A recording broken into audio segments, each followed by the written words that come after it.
Montgomery Castle in Powys, mid Wales. It's one of these castles that retains a powerful atmosphere, even when it's in ruins, and its presence on a steep crag above a pretty Georgian town, with amazing views across the Welsh borders, helps with this majestic atmosphere.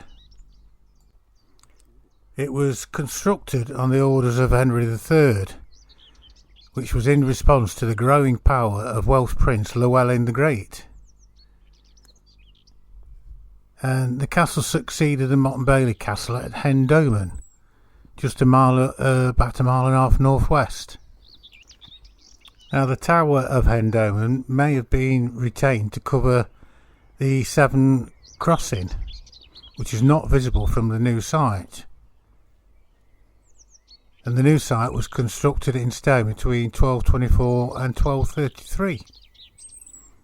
And the castle remained in use for many centuries, and it survived attacks by Llewellyn's son Dyfed in 1245, I think it was.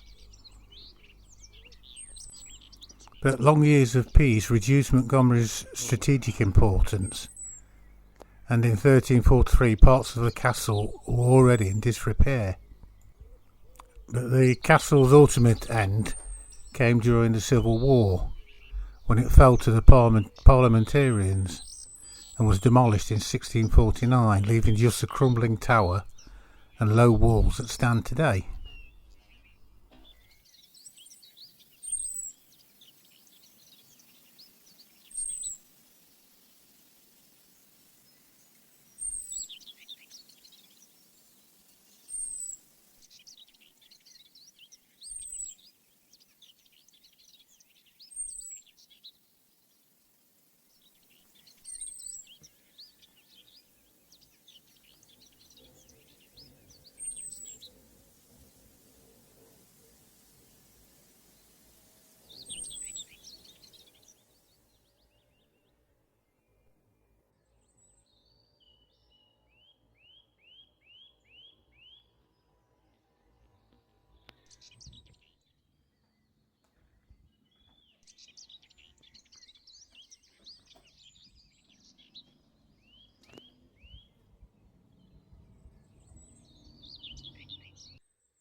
The legend of the robber's grave.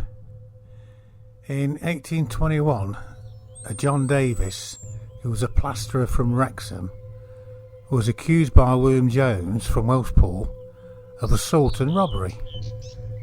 And William Jones produced two witnesses who didn't see the robbery, but he appealed to them to help him find his assailant and to find his missing watch and money. And John Davie was accordingly committed to the autumn sessions, where he pleaded not guilty but was found guilty by the jury. And at this time in history, highway robbery was one of the many crimes punishable by death.